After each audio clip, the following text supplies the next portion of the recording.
Shreveport City Councilman Grayson Boucher is here again for a little bit. Always a pleasure. Hey, Mr. Grayson, welcome back to Keel. How are you today? Hey, good morning, Robert and Aaron. Appreciate you having me on this morning. I'm doing well. It looks like we have the final audit. You guys have your hands on it. I'm awaiting its arrival on the Louisiana Legislative Auditors page. I'm going to call Daryl Prepara today to find out how, what's the holdup. But it doesn't look good is what I'm hearing, correct? It does not. No. There are probably, I went through it and looked and have not studied it extensively, but there are probably about 20 pages of findings in the report. What jumps off? What glares out the loudest? well phrased. Well, the whole thing is pretty loud to me, but basically it's just lack of oversight in our accounting department, from not filing payroll taxes on time to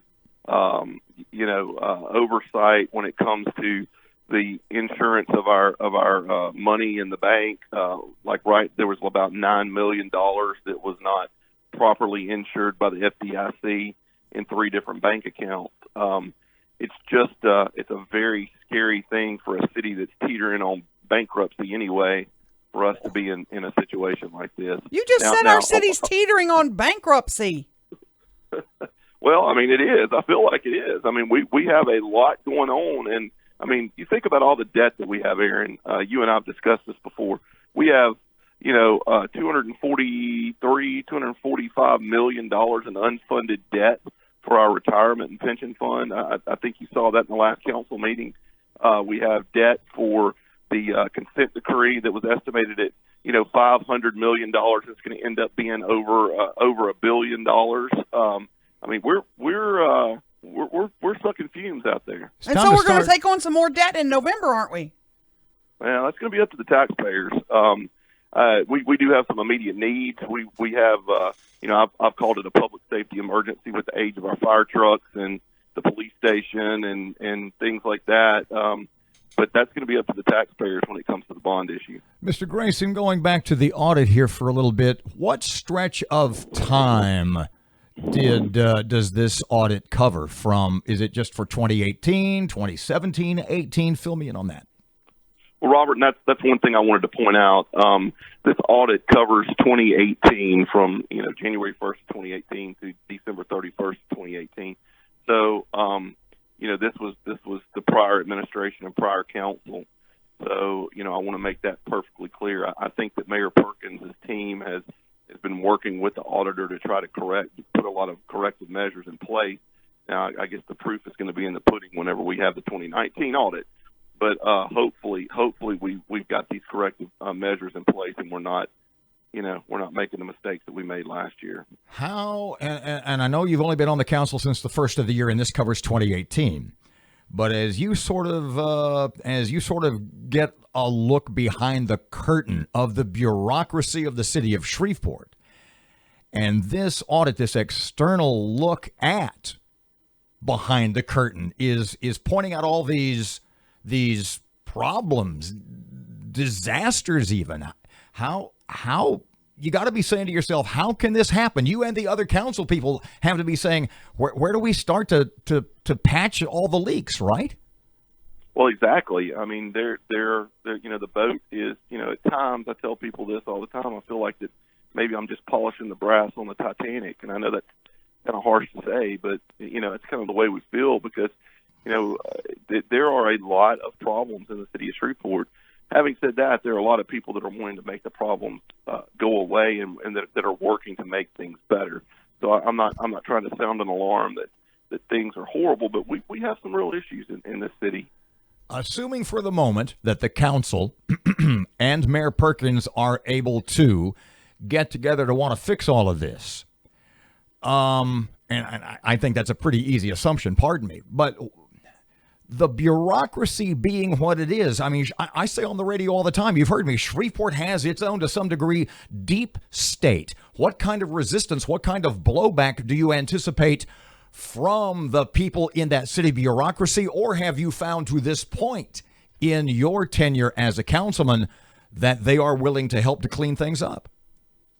Well, said this over and over again, and I really believe this. I don't think that there's anybody in city government right now that wants Shreveport to fail. So I think that that's a positive that we have going for us, that we all want the city to be successful. Now, we may get there in different directions, going different ways, and we may have different ideas of how we're to get from point A to point B.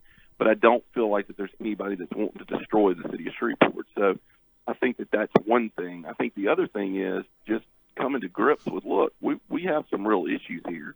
And I think that you've heard myself and a few other council members say that over and over again. The deeper we look into this, that we have some issues in Shreveport. And I think that, knowing that you have a problem is the best way to get things done, is to get things fixed, is knowing that there is a problem that exists. And I think that this audit, once it's released, is going to be a real eye-opener for a lot of the citizens.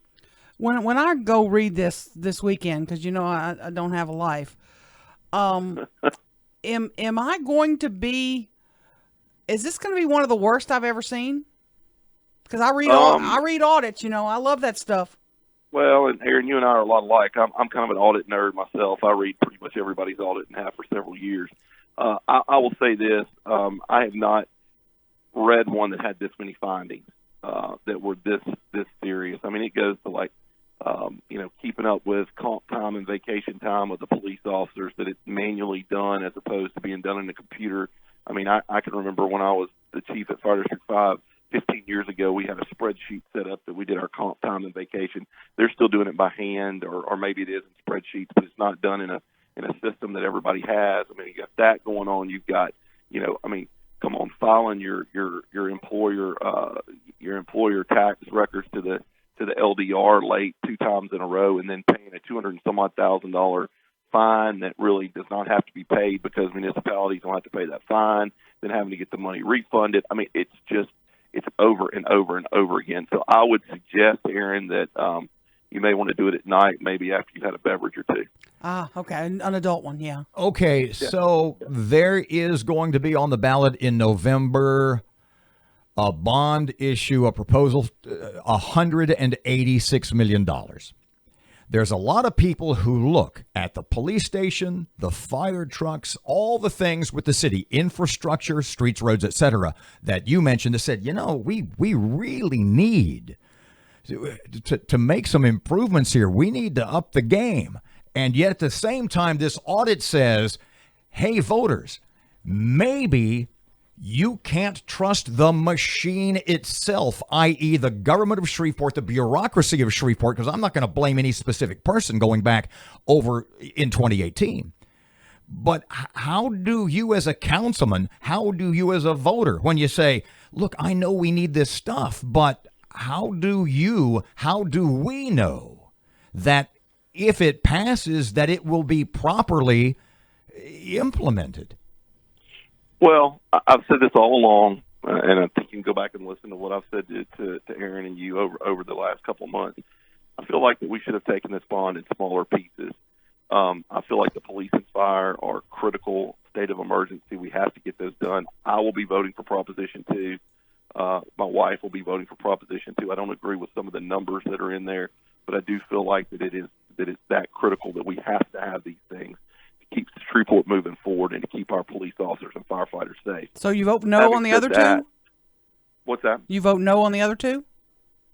I'm going to be just like every other citizen. I'm going to listen to what the mayor has to say, and I want to see what safeguards we're going to put in place after this audit comes up. They've assured us at the council meeting Monday that they were putting safeguards in place.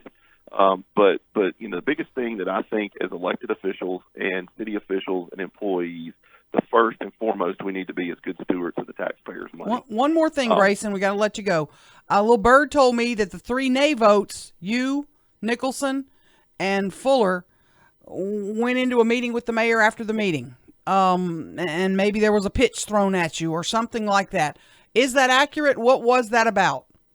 Okay, we did go into a meeting with the mayor. That was, I called the mayor and asked him to meet with me on something, I would say kind of related to the bond, but unrelated to any pitch. I told him exactly what I told y'all today about how I feel about the bond. And what was his pitch to you guys? There really wasn't a pitch.